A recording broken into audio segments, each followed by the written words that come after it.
Alrighty, let's do some modeling of geometry 5.2.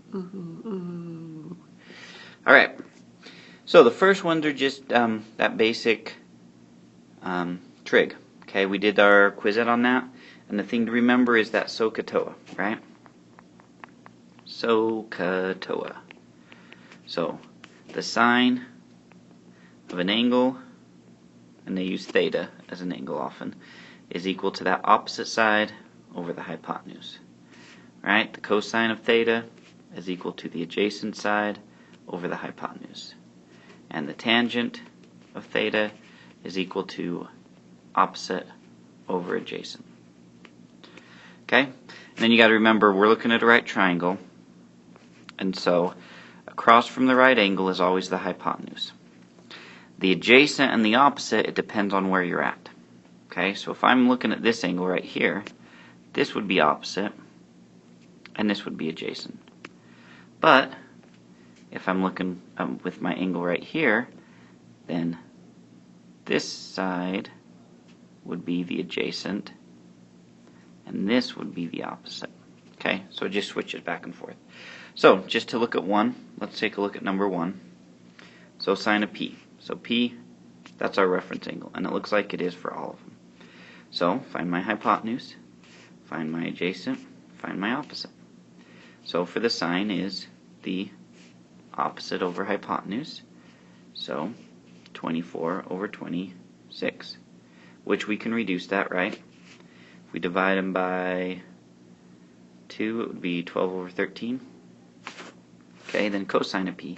Cosine is adjacent, 10 over hypotenuse 26, which that one we can reduce down to 5/13. And then tangent is opposite over adjacent, right? The TOA, so 24 over 10, which we would reduce to 12/5. Okay, so that's all you got to do on those ones. So I think you guys can get the rest of those down. Now, the set, we've got 4 problems, and we are just trying to draw what they would look like as a 2-dimensional shape if it was rotated around this x-axis, right? So that 3D shape, taking that 3D shape. Now, basically what you need to do, the best way for me to do it, is find a line of symmetry, okay? Because in order to get that shape, you need that line of symmetry. So if I cut this in half, and then turn it on its side and outline it, that's basically what we want, right? So if we go something like this, oh, this part's going to be weird. Oh, it wasn't too bad. Something like that. Okay? Which, if we rotate that around, will give us the shape of that, soap dispenser bottle for dish soap. Okay, snowman. Now, he's not exactly symmetric, but pretty close. So we put it in half. Okay. Now, it's going to be hard to probably get his nose, but it's just that outline. I can't do that nose, or else it'll mess it up. And you've got his, and kind of same with the hand, because the hand doesn't spin all around, right?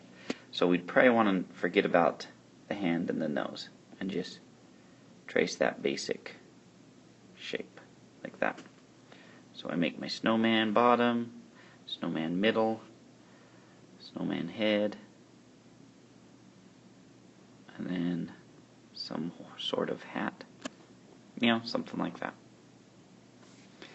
Alright, so 7, that line of symmetry, that's a pretty easy one, right? So we start here, and then you've got to kind of translate it to its side, going up, hitting out, get one of those little ridges. That's a pretty good barrel, I'd have to say. Yeah. Okay, and the last one, flashlight. Make sure you're trying these before. Probably should have said it at the beginning. Okay, that flashlight. So we start up. It kind of tapers up to a bigger size and goes up. Close like that. Alright? So that's all you're doing on those shapes. Is just figuring out, what it would look like.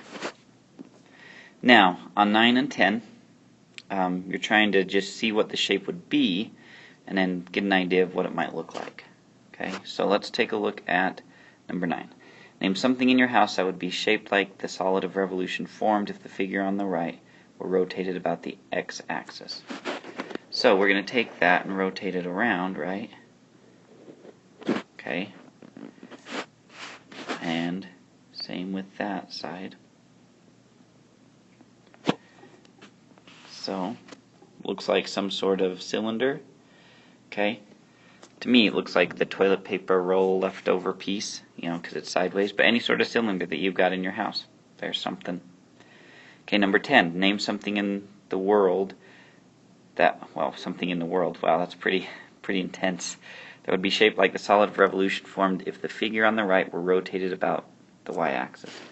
Another good way to help you with this is draw that same shape on the opposite side.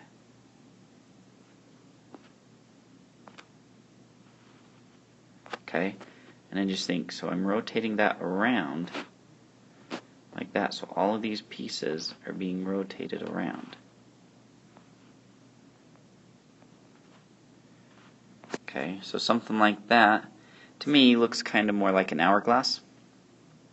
I don't know if there's something else that, there's got to be something else that, like a tire rim, possibly, I guess, but probably not. Something like that, okay? I know there's another shape that would probably fit, but I can't think of what it is that would do that. So I would say, you know, an hourglass, something like that. Okay, now on the last ones, you're simply just finding the volume, okay? They give you the formulas, they give you the information, so you're basically just plugging things in, okay? Just remember, this B here is the area of the base, okay? The cone's base is a circle, so that B, that capital B, is equal to pi r squared, okay? Just something that you should know, okay? So plug those in and put your numbers in. Alrighty? So that's basically it. I don't think I really need to do any of these ones. I suppose I can do 13. It's kind of a crazy looking one. But that's pretty much all we got. I'll do one example for you guys. Okay.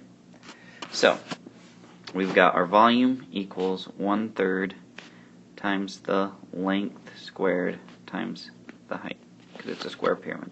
So the base of the square is, you know, the side length squared. So my side length is 3 times the square root of 5. So 1/3 times 3 times the square root of 5 squared times the height, which is 5 square roots of 2 over 2. And this is an ugly one, but we can still do it. So square the 3, it's 9. 1/3 times 9. And you could type that into a calculator and spit out your answer. Times square root of 5 squared is 5. Times 5 square roots of 2 over 2.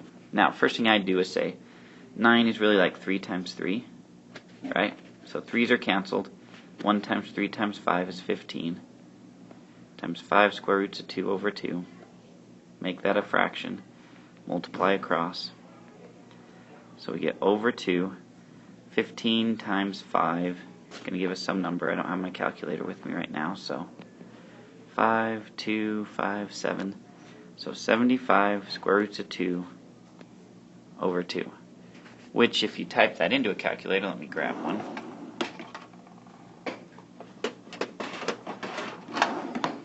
Just getting it out of my desk.